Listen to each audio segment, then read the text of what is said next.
नमस्कार, आदाब, सत श्री अकाल, ओम शांति। आप सभी का एक बार पुनः दिल से बहुत-बहुत स्वागत है। आप सभी देश के रक्षक, हम सब के रक्षक सुरक्षित होंगे और सबको खुशी-खुशी सुरक्षा प्रदान कर रहे होंगे। हर बार जब कभी भी आपसे मुलाकात होती है तो हमारी खुशी तो दुगनी हो जाती है और उम्मीद करते हैं कि यही हाल आपका भी होगा हमसे मिल कर के।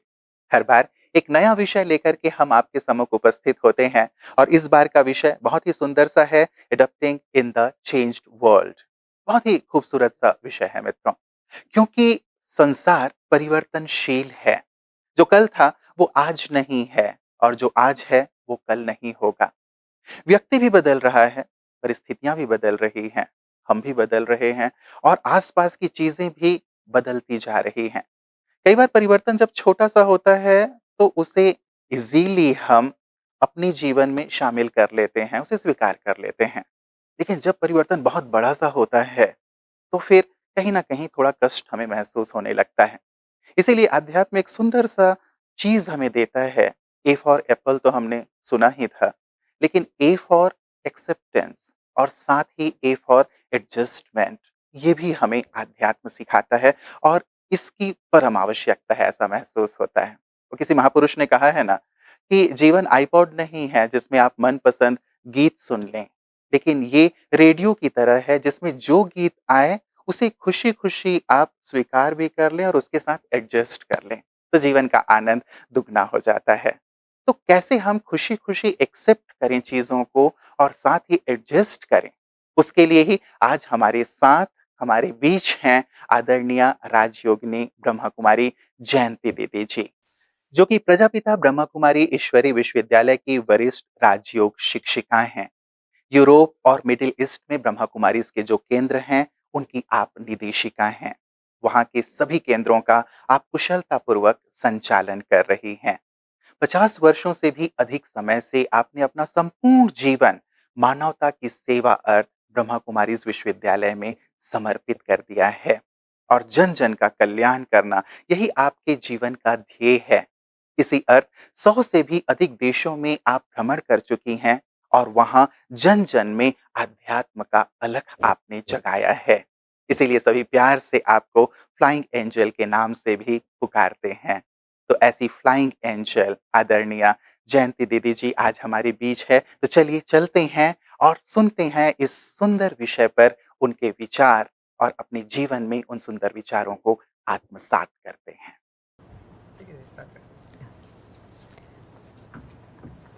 Om Shanti, brothers and sisters of the military, the paramilitary, and also the state police forces. पहले तो मैं आप सभी को धन्यवाद देती हूँ कि आप सभी ने इतना ध्यान से, इतना प्रेम से, इतना हर प्रकार से इस देश का और नागरिकों का संभाल किया है, सुरक्षा की है। और मैं जानती हूँ कि वैसे भी तो आज का समय बहुत तनाव का समय है। ये कहेंगे कि सबके लिए तनाव का समय है। बच्चे हैं, बड़े हैं, बूढ़े हैं, हेल्थ वर्कर्स है, कोई भी और प्रकार के लोग हैं। बहुत बहुत तनाव का समय है। परंतु विशेष आप लोगों ने जो फ्रंट लाइन में सेवाएं की है, आप लोगों के लिए बिल्कुल सहज नहीं रहा है। एक तो आप लोगों को कांटेक्ट आना पड़ता है पब्लिक के साथ, उसमें कौन पॉजिटिव है कौन नेगेटिव है वो हम सोच नहीं सकते। जिस समय जो कार्य मिलता है वो हमें करना ही होता है, परंतु अवश्य ही मन में थोड़ा सा कुछ संकोच तो होता होगा। मैं ये नहीं कहेंगी कि आपके मन में डर होगा, परंतु थोड़ा सा संकोच तो होगा कि पता नहीं कहाँ न कहाँ से हमें भी वायरस लग न जाए। और यदि हमें लगता है तो हमारे घर वालों के पास भी वही बात पहुंचती है। तो एक तो ये भी हमारे सिर पर तनाव है।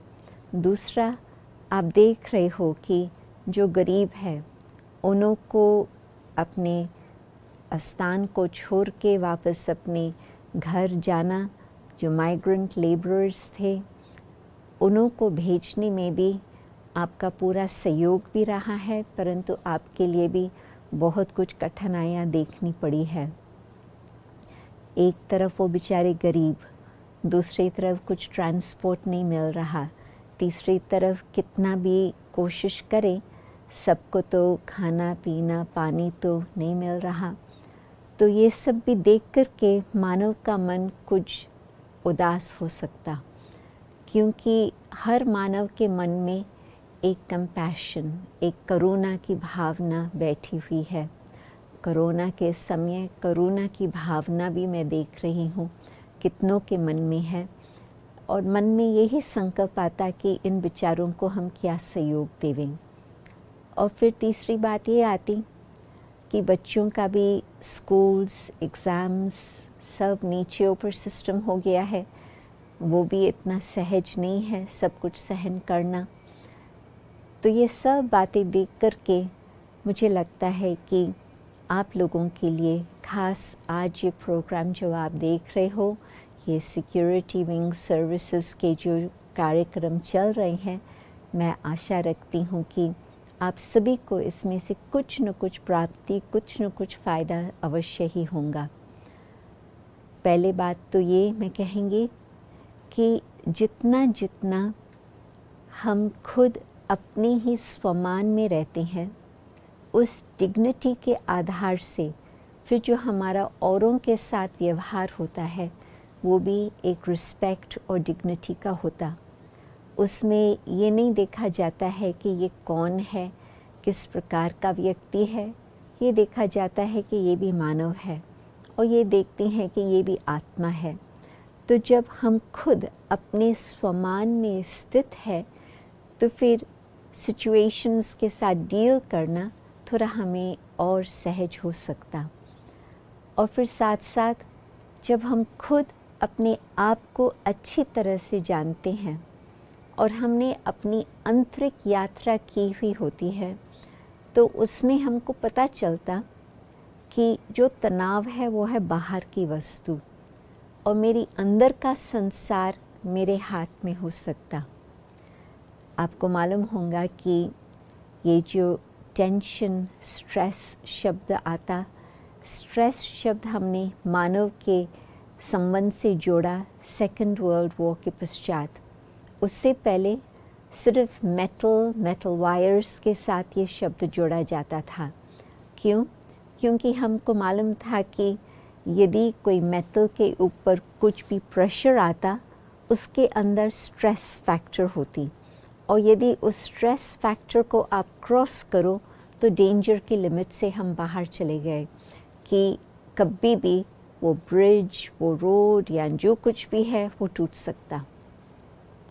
तो हम ये समझते थे कि इतना लोड ज़्यादा नहीं रखना चाहिए उसके ऊपर, या यदि हमको लोड ज़रूर रखना ही है तो उसको हमको और रीइंफोर्स करना होगा। परंतु जितना जितना संसार एक तरफ हम कहेंगे एडवांस होता गया, 20th सेंचुरी, 21st सेंचुरी में हम पहुंच गए, उसमें टेक्नोलॉजी की तो बहुत एडवांसमेंट हो गई है, परंतु साथ ही साथ हम देखते हैं कि मानव के कैपेसिटी में इतनी एडवांसमेंट नहीं रही है, जिस कारण से वो जो सारा टेक्नोलॉजी, सिचुएशंस, वर्ल्ड सीन अनुसार वो जो आत्मा के ऊपर प्रेशर आता, हम उसको कोप नहीं कर पाते हैं। और राजयोग मेडिटेशन ऐसा तरीका है जिससे हम अपनी आंतरिक कैपेसिटी को हम बढ़ा सकते हैं। मानो कि सिचुएशन को आज हम चेंज नहीं कर सकते, मालूम नहीं है कि वायरस को कितना समय लगेगा, अभी तक पीक पहुंचा है या ना भी पहुंचा है वो भी हम कह नहीं सकते हैं। हो सकता है कि it might get worse before it gets better, परंतु ये तो विश्वास है कि जो बात आई है वो गुज़र के जाएंगी भी, परंतु कितना समय उसमें लगेगा ये हमें नहीं पता। तो आज के समय के लिए और आगे के भविष्य के लिए भी हमें अपने internal mental, emotional, spiritual capacity को बढ़ाना होगा, ताकि हम खुद स्टेबल रह सकें और हमारे स्टेबिलिटी द्वारा हम अपने परिवार की अच्छी तरह से रक्षा कर सकें। और जो हमने अपने दिल से ये कार्य उठाया है देश अथवा नागरिकों की सेवा करते अथवा उन्हों की रक्षा करने के लिए, वो भी हम अपनी कैपेसिटी इंक्रीज़ करने से वो सेवा में भी हमें आगे का सहयोग मिलेगा। तो इनर कैपेसिटी हम किस तरह से बढ़ा सकते हैं? जब तक कि हमने अंदर जाकर के अपने आंतरिक संसार को जान नहीं सके हैं, तब तक हम उसको ठीक भी नहीं कर पाएंगे। तो हम किस तरह से वो कर सकते? उसके लिए मैं कहेंगी कि अपने लिए कुछ समय निकालें। मैं जानती हूँ कि आपका कार्य ज़बरदस्त है, आप बहुत ज़्यादा ही व्यस्त होंगे आजकल विशेष, परंतु यही समय है अपनी आंतरिक तैयारी करके अपने अंदर को मजबूत करना। कितना भी समय लगे, 1 मास, 2 मास, 3 मास, वो तो कोई कह नहीं सकता है इस समय, परंतु जो आज हमने अपनी आंतरिक तैयारी की होंगी, उस आंतरिक तैयारी की शक्ति से हम आगे बढ़ सकते हैं। तो जब हम अंदर की यात्रा करते हैं और खुद को अंदर देखते हैं कि मेरे मन, मेरे संकल्प, मेरी फीलिंग्स, मेरी इमोशंस किस प्रकार से चल रही है, तो हमें पहचान होती है कि हमारी स्थिति क्या है। क्या होता है कि बहुत करके हमारा ध्यान होता है बाहर, जिसको हम कहेंगे बाहर मुक्ता, और बहुत ही कम लोगों का, और जो जानते भी हैं उसमें भी कुछ कम समय के लिए ही लोगों का अंदर ध्यान रहता, जिसको हम कहते हैं अंतर्मुक्ता। कहते हैं अंतर्मुखी सदा सुखी। क्यों? क्योंकि जो अंदर अपने संसार को जानता है और उसको अच्छी रीति से संभाल पाता है, वो अंदर की जो शांति और सुखमय स्थिति है, उससे आत्मा को बहुत शक्ति प्राप्त होती। आप सोचो, जिस समय मन आपका अशांत है तो आपकी स्थिति क्या होती? हम ये नहीं कहेंगे कि उस समय शक्तिशाली स्थिति है, नहीं, क्योंकि अशांति के संकल्प, व्यर्थ संकल्प चल रहे हैं, तो समर्थ आत्मा अपनी समर्थि का अनुभव नहीं कर पाती। तो बहुत ही आवश्यक है कि हम ये देखें कि अंदर किस प्रकार के संकल्प हमारे चल रहे हैं। मानो कि आज यदि हमारे नेगेटिव संकल्प चल रहे हैं, आप समझ जाएं कि वो हमारी एनर्जी को, वो हमारी शक्ति को छीन रहे हैं। नेगेटिव संकल्प कोई शक्तिशाली नहीं कहेंगे। बाहर से लगेगा इस आत्मा को बहुत क्रोध है और बहुत शक्ति वाला व्यक्ति है, परंतु नहीं, anger is a sign of weakness, it's not a sign of strength. क्यों? क्योंकि जब आत्मा कमज़ोर है तो उस कमज़ोरी में क्रोध में अग्नि जलता, परंतु जब आत्मा शक्तिशाली है, क्रोध अग्नि को वो बुझा सकती। ये कोई नई फिलॉसफी की बातें मैं नहीं बता रही हूँ, ये अपनी एंशंट भारत की फिलॉसफी है, परंतु कई बार हम उन बातों को भूल जाते हैं। मानो कि अपना जो भारत का शास्त्र है, श्रीमद् भगवद गीता, उसमें आप लोगों ने ये शब्द कई बार पढ़ा होगा, सुना होगा कि काम और क्रोध आत्मा के महाशत्रु है। सबसे बड़े शत्रु ये 2 है। क्यों? क्योंकि आत्मा को पूरा ही बेचैन, अशांत कर देते। और जबकि हम कहते हैं कि हम आत्मा का स्वधर्म है शांति, तो हमें स्वधर्म से हिला लेते हैं। जो अपना असली स्थिति है, धर्म है शांत में रहने की, उससे हम नीचे आ जाते हैं। तो जबकि आत्मा को पहचान होती है कि हमें नेगेटिव संकल्प अब नहीं चाहिए, और हमें ये पहचान होती कि मुझ आत्मा की ही रचना है ये संकल्प। संकल्प कोई बाहर से नहीं आ रहे हैं। हाँ, स्टिम्युलेशन होंगी बाहर से, परंतु क्रोध आता है अंदर मन में।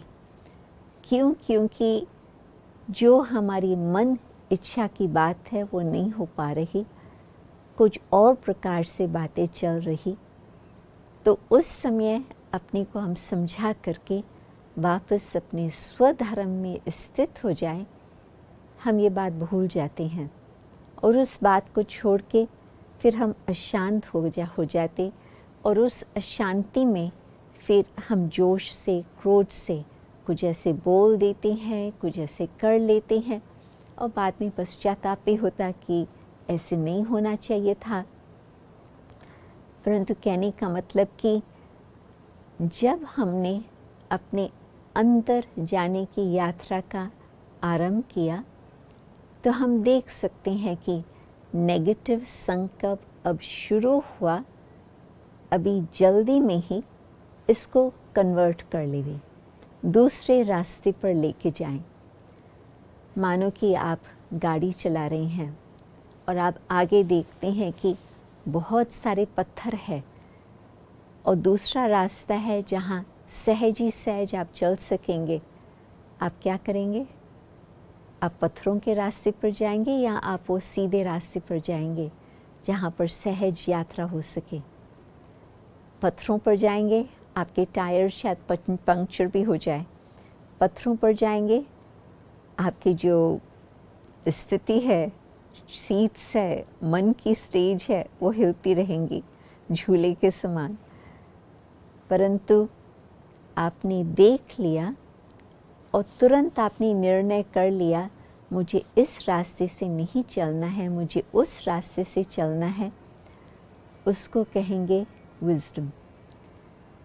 तो जबकि हम देख रहे हैं कि मन में क्रोध आने से मेरी शांति चली जाती, औरों की शांति को भी मैं उस घड़ी भंग करती हूँ और वातावरण भी फिर अशुद्ध बन जाता, अनेकों के ऊपर वो हमारी अशांति का प्रभाव पड़ता। तो खुद को बचाने के लिए हम सोचते हैं कि जो दूसरा रास्ता है हम क्यों न उस तरफ से चलें। तो रिएक्शन आने नहीं देते हैं। ऐसा नहीं है कि हम क्रोध को सप्रेस कर रहे हैं या रिप्रेस कर रहे हैं, नहीं, हम उस नेगेटिव फीलिंग को ट्रांसफॉर्म कर रहे हैं। तो ये न सोचे ये हमारी बात क्यों नहीं मानते, ये सोचें कि उन्हों का जो कारण है, मैं कुछ समझने चाहता हूँ कि ये इस प्रकार से क्यों चल रहे हैं, क्यों न इस प्रकार से चल रहे हैं।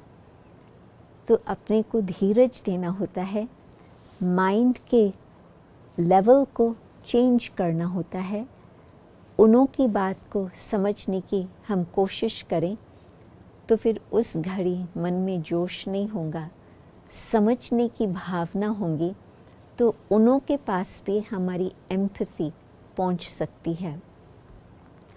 तो जब ये हमारी स्थिति इस प्रकार से होंगी, तो वो भी फिर कुछ भी हम कहेंगे वो सहयोग देंगे, क्योंकि वो समझेंगे कि कुछ सहानुभूति है, कुछ कनेक्शन जुड़ा हुआ है, ऐसे ही नहीं कि ये ऐसे ही कह रहे हैं।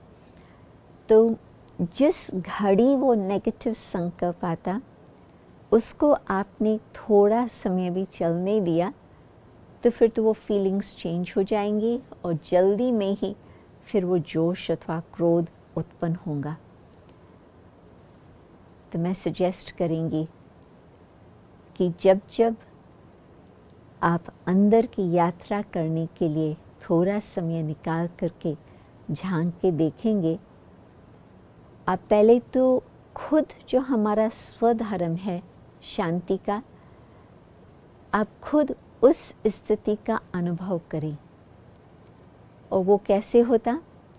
हम जानते हैं कि स्वराज का टीका यहाँ दिया जाता, देवताओं के सामने पूजा करने जाते तो तिलक भी यहाँ दिया जाता, जब रक्षाबंधन होती तो बहनें भी तिलक यहाँ ही देती, यहाँ वहाँ या कहीं और जगह नहीं देती, यहाँ ही देती। तो ये मस्तिष्क के पीछे, ब्रेन के आगे ज्योति स्वरूप आत्मा, बिंदु स्वरूप आत्मा निवास करती। तो जब हम अंदर की यात्रा करने का संकल्प करते, पहले तो कहाँ भी शांति से 2 मिनट के लिए बैठे, 2 घंटे की ज़रूरत नहीं है, 2 मिनट बस। आप बैठे, अपने को याद दिलाएं, ओम अहम, मैं कौन हूँ? मैं हूँ आत्मा। और जैसे ही आप इस बात को दोहराएंगे बुद्धि में, आपको अवश्य ही वो फीलिंग आएंगी कि न सिर्फ मैं आत्मा हूँ, परंतु मैं आत्मा शांत स्वरूप हूँ। तो इस शांति के स्वरूप की स्थिति में आप मन को शांत करेंगे तो फिर कई प्रकार के टेंशन्स जो शरीर में बिल्कुल मसल्स को टाइट करके बैठे हैं, आपके गर्दन को बिल्कुल पकड़ के बैठे हैं, वो धीरे धीरे रिलैक्स होंगे और आपको लगेगा कि तन में भी जैसे कि रिफ्रेशमेंट आ गई 2 मिनट के अंदर। और जब आपको ये फीलिंग आएंगी कि हाँ, मैं यहाँ चैतन्य शक्ति बिंदु रूप आत्मा हूँ, आपको अवश्य ही ये भी ज़रूर फीलिंग आएंगी कि मैं आत्मा शांत स्वरूप हूँ। शांति मेरा निज धर्म है, शांति मेरी असली चीज़ है, असली खजाना है। कोई शांति मेरा खजाना कोई भी छीन नहीं सकता। क्यों? क्योंकि अंदर ही अंदर जहाँ केवल मैं जा सकती हूँ, वहाँ पर ये शांति का खजाना छिपा हुआ है। तो 1 मिनट के लिए, 2 मिनट के लिए, जितना समय आप निकाल सके, हर घंटे आप 2 मिनट के लिए भी ये अवश्य अभ्यास करें, तो आपको पता चलेगा कि कितना सहज है वो शांति के स्वरूप का अनुभव करना। और आप सोचो, जिस समय घमसान चल रहा है, उस घमसान के बीच में बस 1 सेकंड आप संकल्प की यात्रा अंदर कीजिए और आपको ये अनुभव होगा कि मैं आत्मा न केवल शांत स्वरूप हूँ, मैं आत्मा शक्ति स्वरूप भी साथ साथ हूँ। तो इस स्थिति को धारण करने के लिए कोई बहुत लंबा चौड़ा पुरुषार्थ नहीं करना होता। थोड़ा सा समय निकाल करके राजयोग की स्टडी करके 1 घंटा, 2 घंटा, बस इतना ही समय लगेगा आपको खुद को जानने में और फिर साथ साथ परमात्मा के साथ संबंध जोड़ने में भी। इनर कैपेसिटी को बढ़ाने के लिए हमें अपने आप की जो शांति की शक्ति है, उसकी अनुभूति करना बहुत ही आवश्यक है। नहीं तो हम अपनी कैपेसिटी नहीं बढ़ा सकते। तो पहले स्टेप तो ये कि हम जानें कि हम ये शरीर नहीं है, हम आत्मा है। और फिर साथ साथ जब हम इस स्थिति में स्थित होते हैं कि मैं कौन हूँ, तो फिर स्वाभाविक रीति से जैसे कि हम परमात्मा ज्योति स्वरूप निराकार शिव कल्याणकारी माता पिता आत्मा सहज उन्हों के साथ अपना संबंध जोड़ के रख सकती। और परमात्मा सर्वशक्तिवान के साथ हमने बुद्धि का योग लगाया, उन्हें याद किया, तो उन्हों की सब प्रकार की शक्तियाँ हमारे अंदर आ सकती। तो हमारी कैपेसिटी बहुत जल्दी आगे बढ़ जाती। जो कल हम सहन नहीं कर पाते थे, रिएक्शन होता था, आज हम उस बात को देख रहे हैं, सुन रहे हैं, हमारा रिएक्शन कुछ नहीं हो रहा है। क्यों? क्योंकि रिएक्शन में भी मेरी एनर्जी जाती है। मैं नहीं चाहती हूँ कि मुश्किल से परमात्मा की याद के द्वारा मैंने एनर्जी इकट्ठी की और अभी कोई छोटी मोटी बात के कारण वो मेरे से एनर्जी मिस हो जाए। नहीं, हम ये नहीं चाहते। हम चाहते हैं कि जो मैं स्थिति बनानी चाहती हूँ उस स्थिति को मुझे कायम रखना है। मानो कि मैं कहती हूँ कि मैं शांत स्वरूप आत्मा हूँ। न सिर्फ जब मैं अकेली घर पे हूँ मैं शांत स्वरूप आत्मा हूँ, परंतु जब अनेकों के साथ कार्य व्यवहार में होता और उसमें भी टेंशन का समय है, डर का समय है, अग्रेशन का समय है, ये सब बातें चल रही है, उस समय मैं आत्मा शांत स्वरूप इन आँखों से देख रही हूँ, कानों से सुन रही हूँ, परंतु मेरी स्थिति ऊपर, मेरा संबंध उस एक परमात्मा के साथ। क्यों? क्योंकि आत्म स्मृति में परमात्म स्मृति सहज रह सकती, तो शक्ति प्राप्त होती। और ये शक्ति हमें जीवन में, कारोबार में, बहुत सारी बातों में वो काम में आती है। मैं कुछ शक्तियों का थोड़ा वर्णन करती हूँ जो मुझे लगता है कि आपके जीवन में बहुत ही आवश्यक है। मानो कि हम कहेंगे कि डिसीजन मेकिंग कैपेसिटी, आप मानेंगे कि बहुत ही आवश्यक है, सबके लिए है, परंतु सिक्योरिटी फोर्सेस के लिए मैं कहेंगी अधिक आवश्यक है। क्यों? क्योंकि आजकल जो बात सामने आ रही है, जो नज़र आ रही है, हो सकता है कि वो बात ऐसे ना भी हो। मैं आपको छोटा सा एग्जाम्पल देती हूँ। पिछले वर्षों में, खास तो लंदन में, पेरिस में, नीस में, कई और जगह भी होगा, परंतु ये तो मैं जानती हूँ इन स्थानों को बहुत अच्छी तरह से, और पिछले 2-3 वर्षों में ये खेल बहुत ही देखा है। कोई गाड़ी आ रही है, नॉर्मल बात है, कोई हम सोचेंगे नहीं कि इसका कुछ नुकसान कुछ हो सकता, परंतु गाड़ी चलाने वाले के लिए उसके मन में क्या है दूर से तो हम नहीं समझ पाते। फिर हम देखते हैं कि वो गाड़ी, वो ट्रक नॉर्मल रास्ते से नहीं आ रही है, पेवमेंट पर आ रही है, और जो पेडेस्ट्रियंस है उन्हों का खात्मा कर रही है। अभी उस घड़ी मुझे क्या करना चाहिए? अभी डिसीजन कैपेसिटी इतनी फास्ट चाहिए जिसमें मैं खुद भी अपनी जान को बचा सकूं। ऐसे नहीं कि मैंने जान अपनी कुर्बान कर दी और मैंने बहुत अच्छा काम किया, कभी ऐसे करना भी होता है, परंतु ये कोई चॉइस की बात नहीं है। क्यों? क्योंकि जो मैं ज़िंदा काम कर सकती वो ख़त्म होने के बाद नहीं हो पाता, और हमारा परिवार भी है। अभी परिवार को संभालना, पालना देना, पढ़ाना, आगे बढ़ाना कौन करेगा? तो मैं वो बात नहीं कहती कि आप अपना जीवन को खतरे में डाल करके उस ट्रक के सामने आ जाएं, नहीं, परंतु मैं ये कहेंगी कि आपके मन की स्थिति निर्भय, निर्वैर, अचल, अडोल स्थिति वाली है, तो आप उस घड़ी परमात्मा को याद करके आप जो कदम उस घड़ी उठाएंगे उस कदम में परमात्मा का साथ होगा। हो सकता है कि आप और पेडेस्ट्रियंस को बचाने के लिए कुछ कदम उठाएं, हो सकता है कि ड्राइवर को पकड़ने के लिए कुछ आप कदम उठाएं।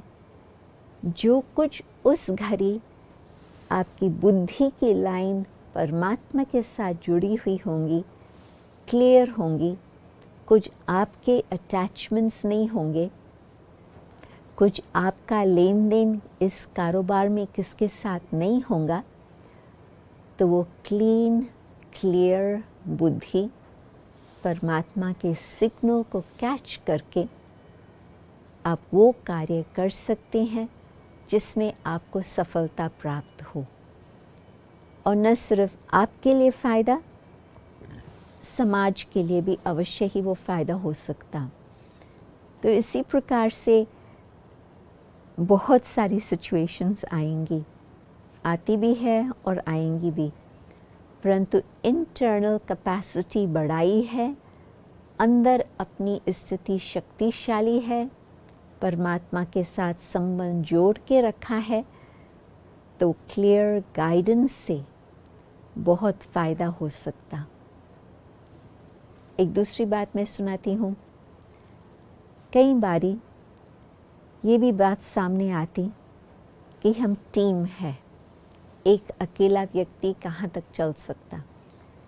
आजकल सब मानते हैं कि टीम वर्क बहुत एसेंशियल है, परंतु टीम वर्क में एक बात विशेष ध्यान पर रखनी होती कि मेरा अहंकार मुझे गलत तरह से टीम के साथ न कोऑपरेशन कर सके, ऐसे न हो।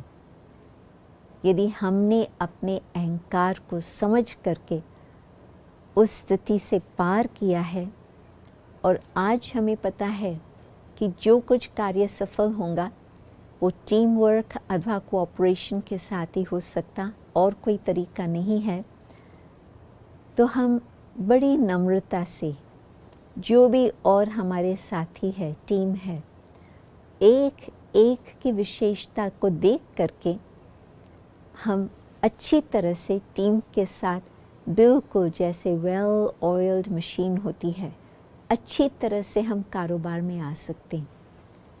जहाँ कंपटीशन है कि मुझे पहचाने सभी कि मैं सबसे होशियार हूँ, मैं सबसे निडर हूँ, मैं सबसे मजबूत हूँ,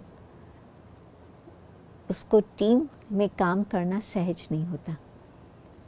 परंतु नहीं, हम सब मिल करके जो राइट कार्य है वो करेंगे ज़रूर।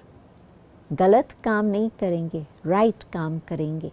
सबकी बुद्धि की लाइन एक परमात्मा के साथ जुड़ी हुई है, एक दो की अच्छी तरह से पहचान है, विशेषताएं क्या है, गुण क्या है, और उस हिसाब से हम स्ट्रैटेजी भी बनाते हैं जिसमें ज़्यादा खर्चा भी न हो, जिसमें कोई बहुत दिक्कत भी न हो, परंतु जो हम लक्ष्य तक पहुंचने चाहते हैं इस कार्य के द्वारा हम वहाँ पहुँच पाएँ। तो टीम वर्क में ईगो को छोड़ना होता है, क्रिटिसिज्म को छोड़ना होता, कंपटीशन को छोड़ना होता, कॉन्फ्लिक्ट तो बिल्कुल नहीं चाहिए। यदि कॉन्फ्लिक्ट की सिचुएशन है तो फिर तो कुछ भी काम नहीं हो पाएगा, फिर तो हमारी एनर्जी, हमारा समय, हमारा ध्यान उसी कॉन्फ्लिक्ट में ही खींचता रहेगा कि अब इसका हल क्या होगा, अभी इसको कैसे सुधार हम कर सकें। परंतु नहीं, जानते हैं कि सभी के सहयोग से कुछ कार्य होगा, जानते हैं कि एक एक अपनी विशेषताएं द्वारा ही भगवान के कार्य में मददगार है, तो बड़े प्रेम से और सब बातों को छोड़कर हम अच्छी तरह से सहयोग दे सकते। कहते हैं कि ये छोटी उंगली है सहयोग देने की निशानी। उसमें जबकि गोवर्धन पर्वत को उठाया था, बस सबकी छोटी सी उंगली दी गई थी। तो अभी हम मानते हैं कि कौन सा समय चल रहा, सभी मानेंगे कि अंधियारे का समय चल रहा।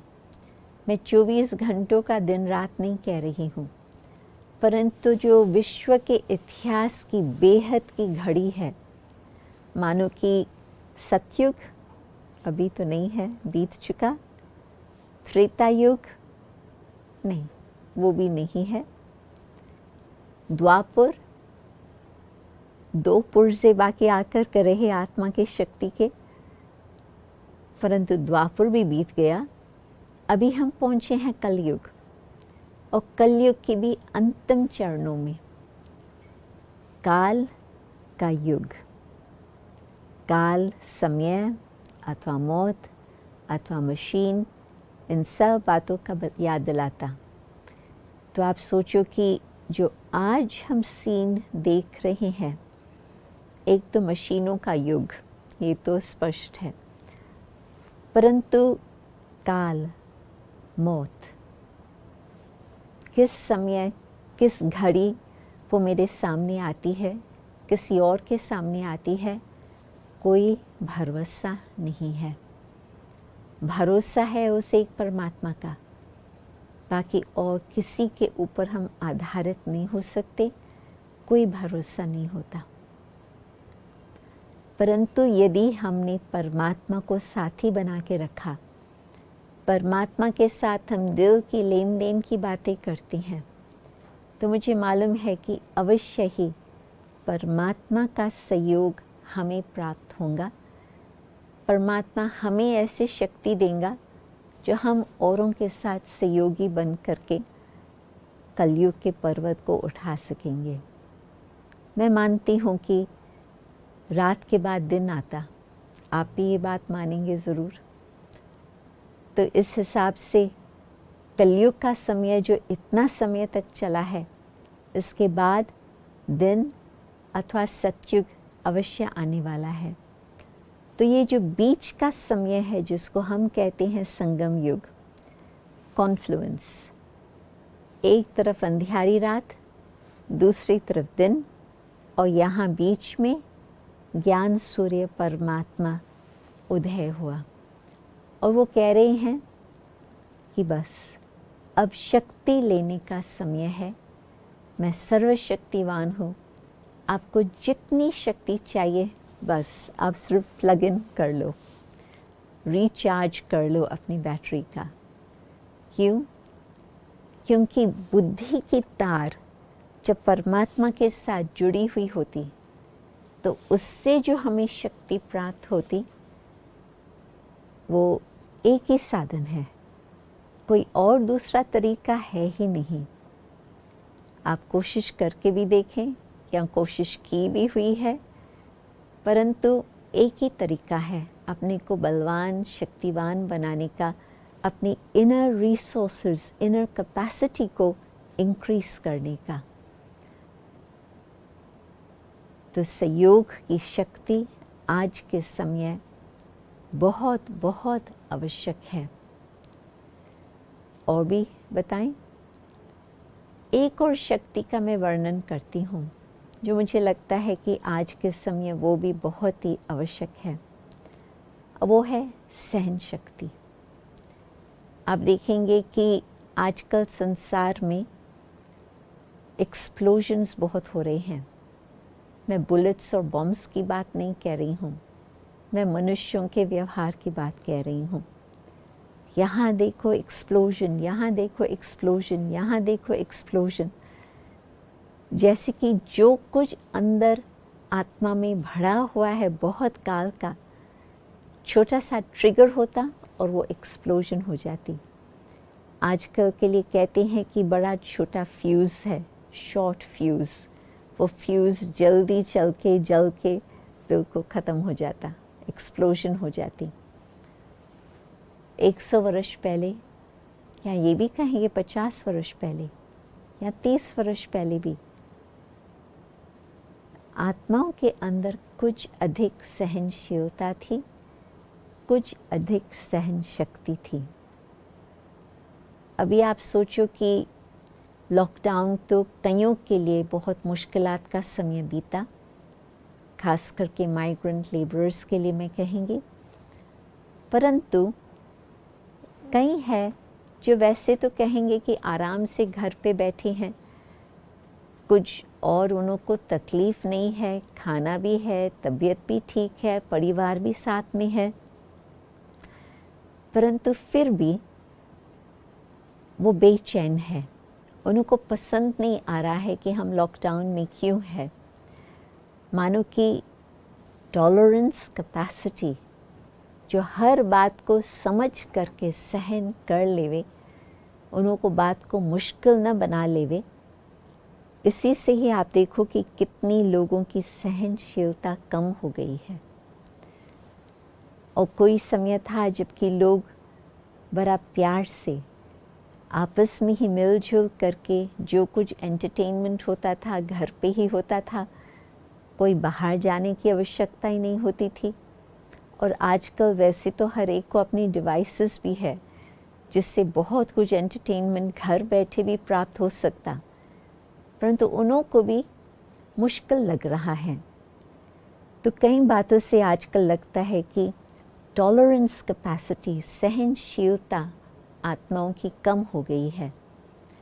उसका भी कारण कि जबकि परमात्मा के साथ हमारा बुद्धि का योग नहीं, बेशक भावना है परमात्मा में, बेशक प्यार भी है परमात्मा के प्रति, परंतु जानकारी न होने कारण अपनी बुद्धि को परमात्मा की याद में हम 2 मिनट, 3 मिनट, 5 मिनट भी एकाग्र नहीं कर पाते, क्योंकि जानते नहीं। परंतु जितना जितना हमें स्वयं की पहचान होगी, परमात्मा की पहचान होगी, उतना ही हम सहज रीति से परमात्मा को बुद्धि की तार जोड़ कर लिंक करके उनसे वो शक्ति ले सकेंगे जो आज हमारी सहन शक्ति बढ़ सके। तो मैंने तो आपको कुछ 3-4 शक्तियों का वर्णन करके बताया है, परंतु हर प्रकार की शक्ति जो आत्मा की शक्ति है वो परमात्मा की याद के द्वारा आत्मा में वो आ सकती। तो आप लोग जितना कार्य कर रहे हैं और जितना शुभ भावना से अपना पूरा ही देश अथवा नागरिकों की सेवा कर रहे हैं, मुझे लगता है कि आप थोड़ा अपने लिए समय निकाल करके परमात्मा की याद में बैठ करके उनसे शक्ति लेंगे। आपका कार्य भी और अधिक सफल होगा, परंतु जो आपका आंतरिक खजाना है सुख का, शांति का, वो आपको प्राप्त हो सकेगा। और यदि आपके मन में सुख और शांति और संतुष्टता है, आप सोचो कि आपके परिवार में भी वो आप फैला सकते। आपका मन किसी बात में नाराज़ है, असंतुष्ट है, अशांत है, तो आप घर में क्या फैलाएंगे? वायरस को फैलाना तो एक बात है, परंतु अशांति फैलाना वो तो अपने वश की बात है। वायरस को हम पकड़ सके और उसकी ट्रीटमेंट कर सके वो अलग बात, परंतु अशांत मन को हम काबू करके शांत बना सकते हैं। उसमें और किसी की मदद की ज़रूरत ही नहीं है। मेरा इंटेंशन ऐसे हो, मेरा संकल्प ऐसे हो, तो फिर वो बातें मैं थोड़ा स्टडी करके फिर अपने जीवन में वो शांति का अनुभव अवश्य करा सकती हूँ। तो मैं चाहूँगी कि अब जो कुछ थोड़ी मिनट रहे हैं, अभी हम कुछ वो शांति का अनुभव करें। बातें तो आपने सुनी बहुत है, परंतु अभी वो कुछ अनुभव करके देखें। जहाँ भी है आप ऐसे बैठे जिसमें तन आपका कंफर्टेबल हो, परंतु मन आपका अलर्ट हो। और कुछ शब्द मैं बताती जाएंगी और अपने मन को उस अनुसार एकाग्र करते रहेंगे, तो आपको भी अवश्य वो विशेष अनुभव होगा। अब ये बातों पर कुछ हम अनुभव करने चाहेंगे, तो जिस तरह से मैं बातें बताती जाएंगी, आप अपने मन को भी उस अनुसार उस लहर पर लेते जाएंगे। आपको अवश्य वो बातें अनुभव रहेंगी। मैं आत्मा हूँ, प्रकृति के बीच निवास करने वाली। मैं आत्मा हूँ, शांत स्वरूप। संकल्प आते हैं, जाते हैं, परंतु मेरा ध्यान एक ही संकल्प पर एकाग्र होता कि मैं ज्योति स्वरूप, बिंदु स्वरूप प्रकृति के बीच में चमकता हुआ सितारा हूं। मेरा असली धर्म है शांति। मेरा असली स्वभाव है शांति। इस शांति की स्थिति को मैं धारण करके स्व की रक्षा करती हूँ। शांति मेरा अमूल्य खजाना है। मैं चाहती हूँ ये खजाना सदा मेरे साथ रहे और ये खजाना मैं अनेकों के साथ बांटती रहूं और जितना मैं औरों को शांति का दान देती जाएंगी उतना मेरा खुद का खजाना बढ़ता ही रहेगा। इस शांतमय स्थिति में सहज ही निराकार परम पिता परमात्मा कल्याणकारी शिव के साथ संबंध है।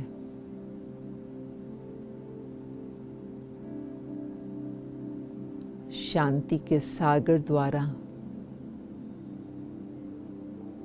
शांति की लहरें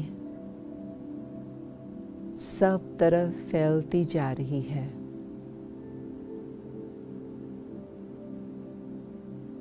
इस घर के अंदर, इस घर की दीवारों से भी पार, शहर में, देश में शांति फैलती जा रही है।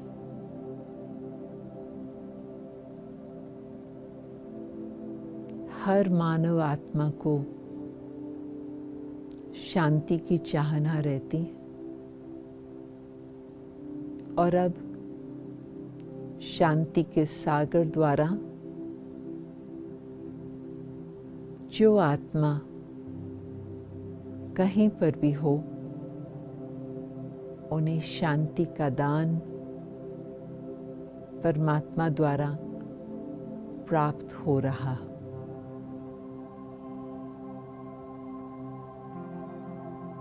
सारी विश्व में शांति की किरणें फैल रही।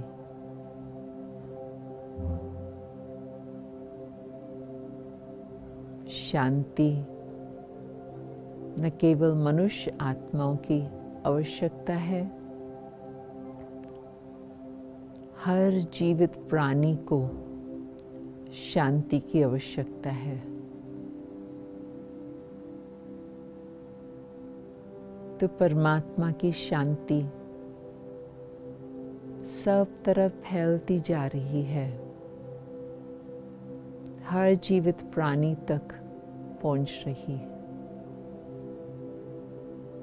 न केवल मानव की सुरक्षा हो रही है शांति की शक्ति द्वारा,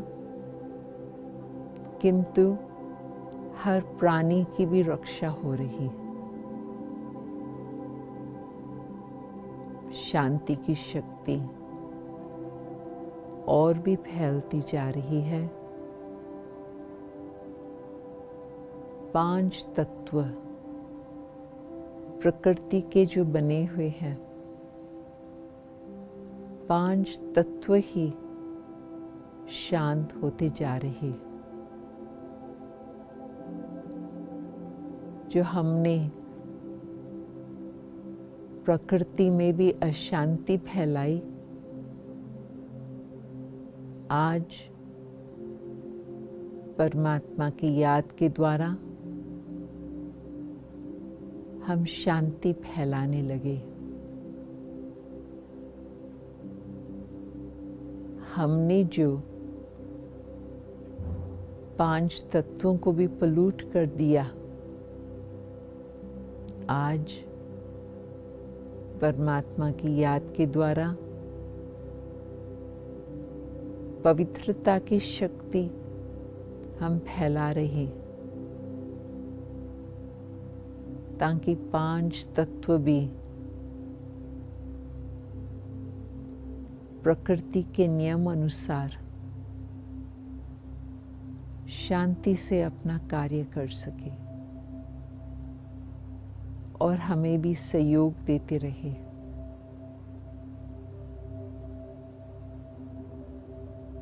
शांति का सागर, पवित्रता का सागर,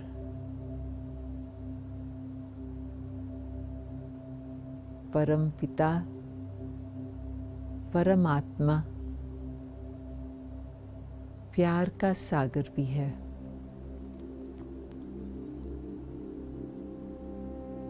परमात्म प्यार से आत्मा शक्तिशाली बन जाती है। विकारों के कारण, अधीन होने कारण हर आत्मा निर्बल हो चुकी थी और अब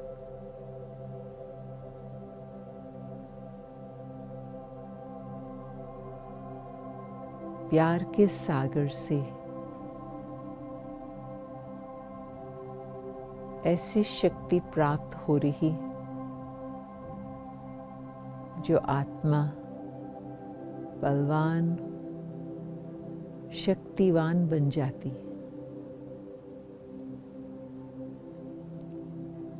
दुख की बातों को भुलाकर सुख की अनुभूति कराकर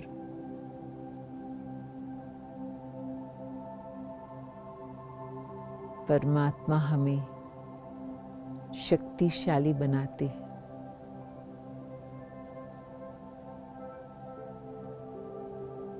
प्यार की शक्ति हर प्राणी को भी प्राप्त होती, प्रकृति के 5 तत्वों को भी प्राप्त होती।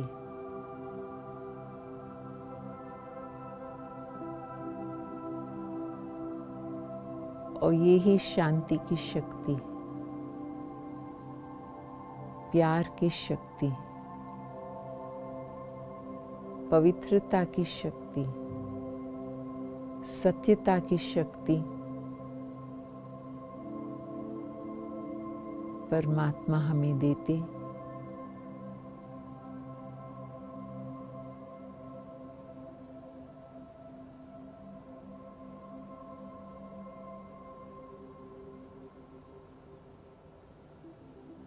परमात्मा सर्व आत्माओं की रक्षा करने वाला, सृष्टि का रक्षक, हमें संपूर्ण रीति से हमारी रक्षा करके हमें गति, सद्गति की राह दिखाते।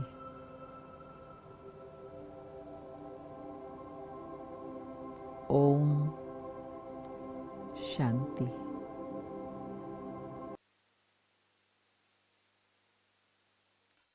मेडिटेशन हमें अंतर जगत की यात्रा कराता है और दीदी ने कितनी गहराई से हमें अंतर जगत की यात्रा कराई। एक बहुत ही सुंदर सा स्लोगन मैंने कहीं पढ़ा था अभी के दौर में ही कि if you can't go outside, go inside. तो सचमुच हम बाहर तो बहुत रहते हैं लेकिन अंदर नहीं जाते। यदि हम अंदर जाते हैं तो वो जो आत्म साक्षात्कार होता है वो हमें कुछ और दिखाता है, कुछ और समझाता है। सागर बाहर से तो कितने हलचल से भरा हुआ होता है, लेकिन जब हम उसके अंदर जाते हैं तो कितनी शांति होती है। ठीक वही चीज़ हमारे साथ है मित्रों कि बाहर रहते हैं तो कई बार हम परेशान से हो जाते हैं कि क्या होगा, कैसे करेंगे आदि इत्यादि। लेकिन जब मेडिटेशन के माध्यम से अपने अंदर उतरते हैं, जैसे अभी हम सब उतरे, तो महसूस होता है कि सचमुच हमारे अंदर बहुत शांति है, बहुत सुकून है, बहुत शक्तियाँ हैं और इन्हीं की हमें आवश्यकता है। बाहर दुकान में तो हम सुख-सुविधाओं के साधन खरीद सकते हैं, लेकिन जो शांति है, संतोष है, जो आत्मबल है, वो अंदर से ही प्राप्त हो सकता है, मेडिटेशन से ही प्राप्त हो सकता है। तो मैं आप सबसे गुज़ारिश करूँगा कि जैसे दीदी ने हम सबको अभी मेडिटेशन कराया, हम रोज़ ही ऐसे ही प्रातः उठते ही, रात्रि को सोते समय, जब भी हमें वक़्त मिलता है, हम मेडिटेशन ज़रूर किया करें। अगले हफ्ते पुनः एक नए विषय के साथ आप सबसे मुलाकात होगी, तब तक आप अपना ध्यान रखिएगा। पूरे विश्वास के साथ, पूरी उम्मीद के साथ, पूरे जोश और उमंग के साथ हम अभी की वर्तमान जो आपदा है उससे लड़ेंगे और विजयी होकर के ही बाहर आएँगे, ऐसा एक हौसला अपने मन में हमेशा बनाए रखिएगा। परमात्मा और सभी आत्माओं की दुआएँ आप सभी के साथ